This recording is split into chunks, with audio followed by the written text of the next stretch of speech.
He's halfway through a drag when the glass stops his heart. Pink wheels, turquoise frame, purple straps chewed by asphalt and time. A child's size.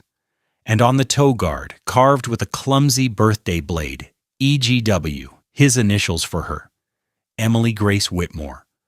The cigarette slips from his fingers and hisses out on sun-warm stone like it can't stand the moment either. Before we go deeper, if stories like this pull you under, tap like and subscribe. Drop your city in the comments.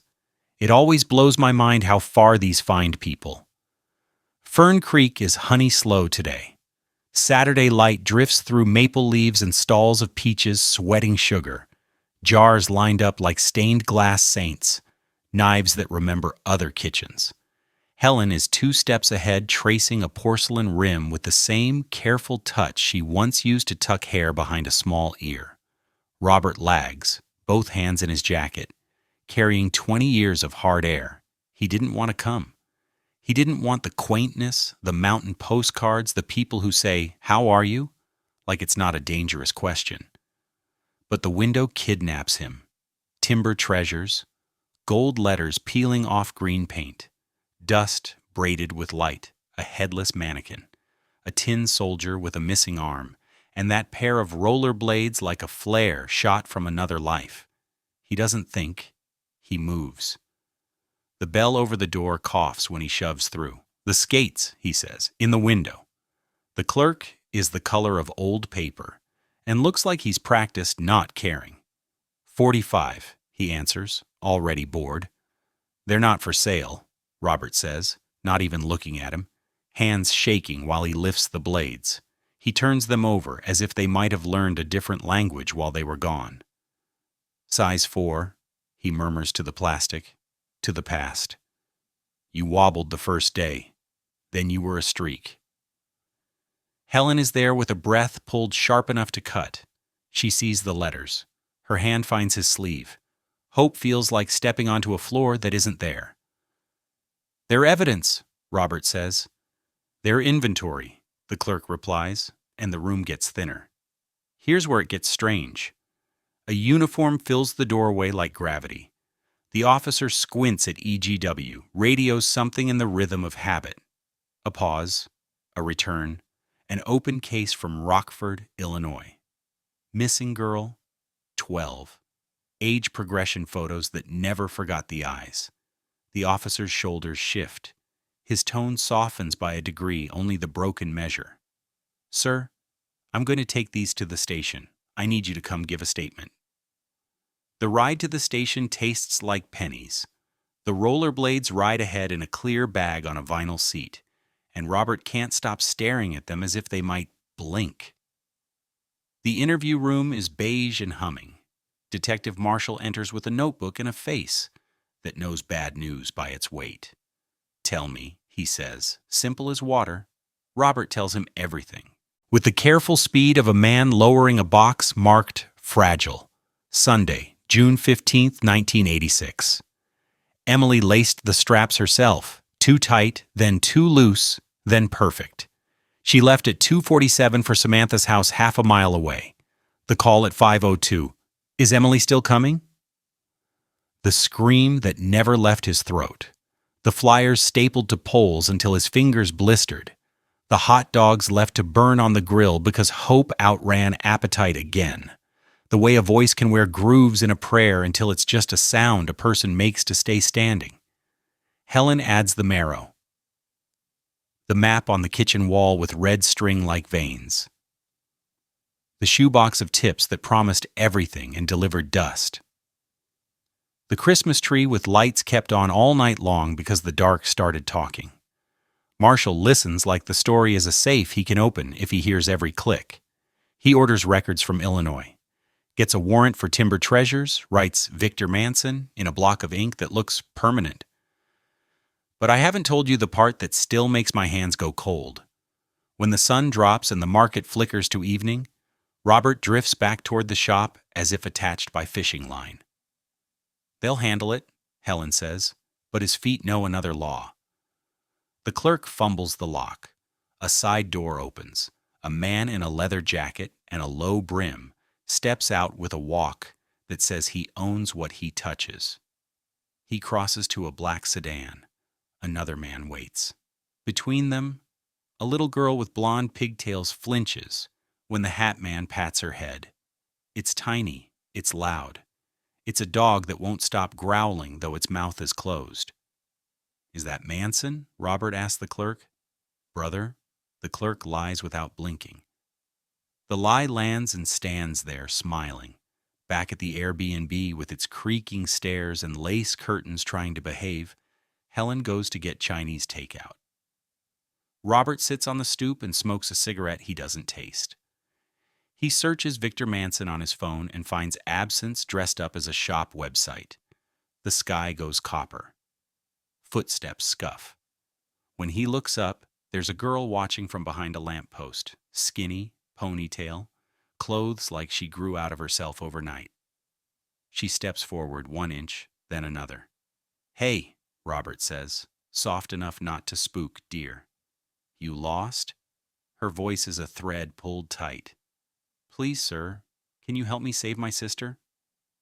Every muscle in him remembers Emily at 12 saying, "Dad, watch this." He keeps his voice level. "Tell me." "Jasmine," she says. "He took her from St. Catherine's. He says he adopted her. He didn't. The man in the hat. He smells like smoke and old leather. No one believes me. What's your name?" "Carla." It lands like a name she had to say too many times to people who didn't write it down. "Do you know where he went?" She nods and points with her whole body. "I followed them once. I know the place." Here's where it gets dangerous. Robert knows the right order of things. Call the detective, wait for a patrol car, choose patience. He also knows the speed of harm. He texts Helen, "Taking the car for a bit. Love you. Back soon." The lie inside back soon makes him swallow twice. They drive. Fern Creek thins into dark. The road grows bones and curves. Carla guides with quick, sharp gestures, eyes scanning like a soldier on perimeter. A pocket of RVs crouches behind a stand of trees. One window glows, a weary yellow. "That one," she whispers. They walk like they're stepping on eggs. He knocks. Silence. Then the sound of a lock considered and obeyed. The door opens on a man whose smile arrives last. Not Hat, the other one. Mike. "We're looking for Jasmine," Robert says. "She's gone with her new family," Mike answers, too smooth around the edges. "Legal adoption. This one," he nods at Carla, "has trouble with change." A muffled sound leaks from the back. A shh. 2 syllables of a child's word corked before it's named. "My kid," Mike says too fast. "You should take her back to St. Catherine's before someone decides you're abducting her." Robert backs away, each step weighted. In the car, he tells Carla what he's supposed to tell her. "We should go to the police. We'll do this right." She shakes her head so hard it hurts to watch. "He lies," she says. "They all lie." He turns the key to argue. The camper rolls by, headed toward the road. A curtain slips. A woman's face flashes in the window. Auburn hair, pale, eyes like the ones in the age progression sketches he kept under the map. The resemblance hits him in the ribs. "Emily," he says, voice turned thin. "What?" "My daughter," he answers, and the words feel like a door opening into a room that was bricked over. He follows at a distance. A hunter learns. Headlights low, heart loud. The van leads them to a farmhouse with a porch that rings when you cross it and a garage that could hide a lot of wrong. He kills the engine behind trees, watches the door open. Mike first, then the woman with auburn hair holding the hand of the pigtail girl, Jasmine, then Hat. Hat without the hat isn't a nickname anymore. He's a DMV photo. He's a name on a business card. He's the thing the night was hiding. Victor Manson. Robert reaches for his phone. No service. Of course, he weighs it. Run versus stay. Before he can decide, a knuckle smacks his window like a warning shot. Mike's face leans in, meaner without glass. "Out," he says, palm on the gun-shaped comfort under his jacket. Robert tells Carla to lock the doors. He opens his hands, empty but not helpless. He steps out into a porch light that exposes sins. Manson meets them at the top step like a judge you didn't vote for. "Who are you?" he asks, voice flat as asphalt. "Robert Whitmore," he answers, because fear is tired. "Where is my daughter?" A woman appears behind. Manson, older than the last photo they made of her without permission, younger than the years she's carried. She sees Robert and something in her face stumbles. She takes one step forward and stops, like she reached a border no one else can see. Sirens thread the dark. They start as a rumor and then become a fact. Red and blue splash faintly through trees. Manson's jaw snaps. "Inside," he says.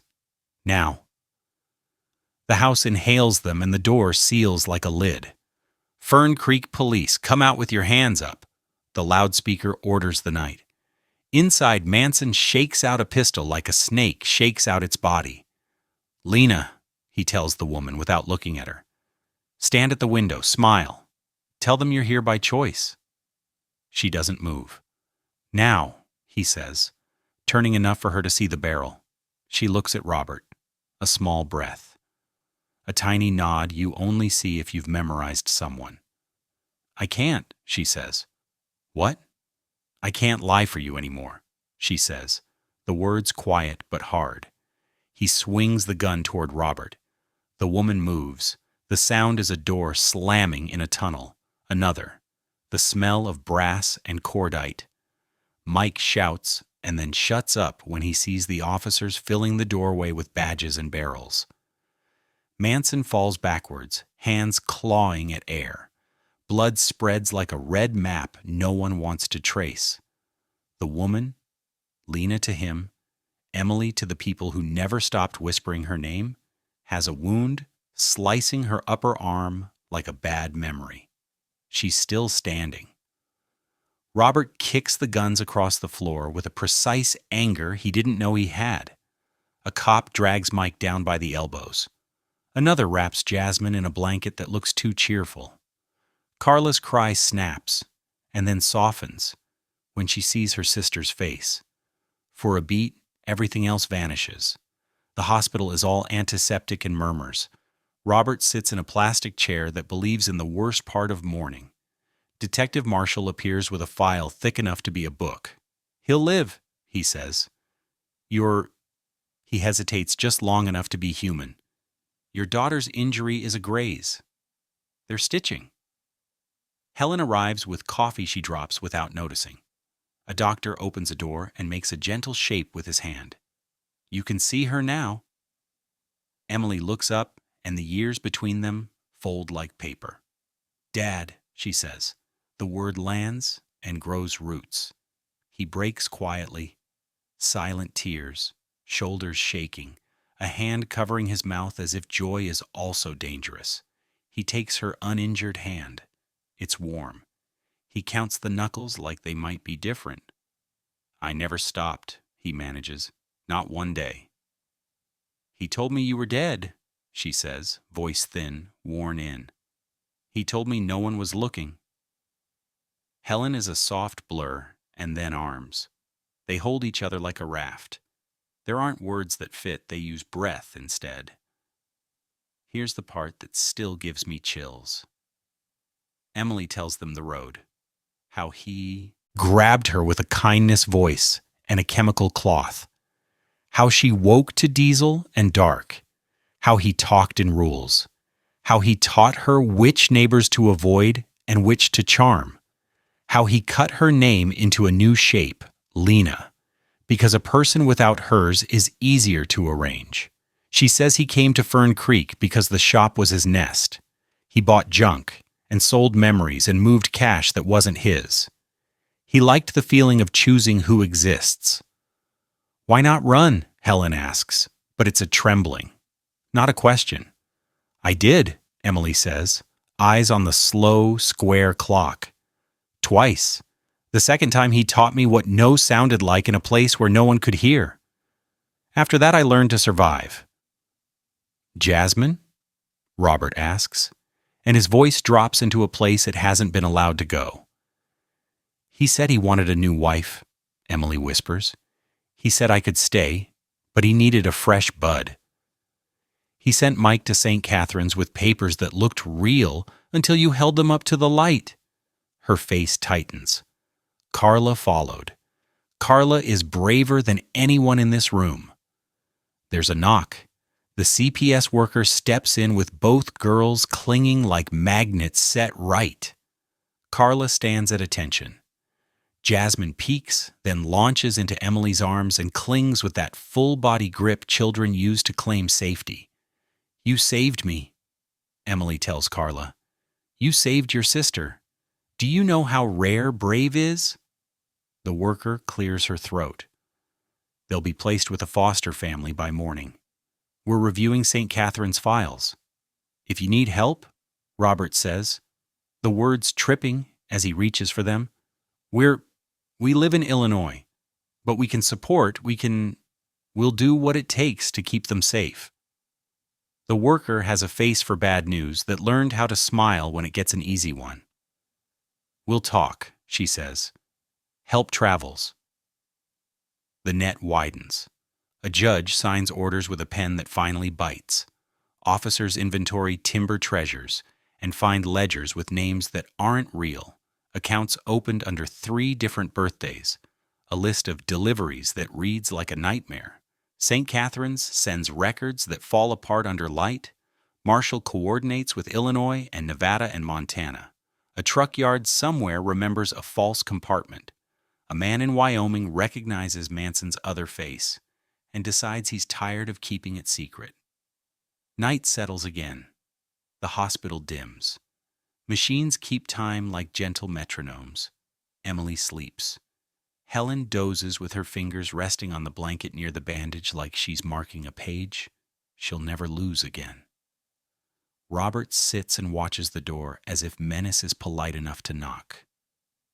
The sky beyond the pane offers a handful of stars through city glow. He remembers Emily at 8, renaming constellations to make them hers.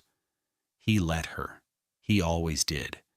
He counts losses, birthdays that never happened, jokes that aged without being told, a high school, graduation gown that stayed in plastic.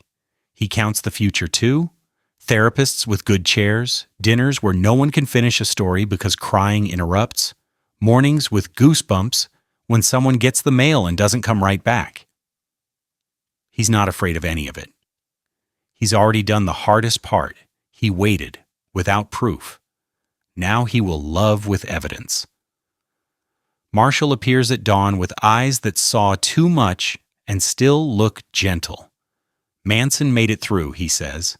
Attempted murder, kidnapping, trafficking, fraud, the works. He's going to spend the rest of his life saying, Your Honor. He glances at Emily asleep. We'll need her statement again when she's ready. On her time. Robert nods. On her time. The phrase fits like a key. He looks at his daughter and sees a story that refused to be ended by someone else. He looks at his wife and sees a woman who learned to carry hope without letting it hurt her hands. He looks at the girls and sees fire travel. Thanks for watching. If this one sat with you, like, share, and subscribe for more untold histories every week. Tell us where you're watching from. Next time, your city might get a shout out. Be kind out there. Some truths don't set you free, they give you something new to carry.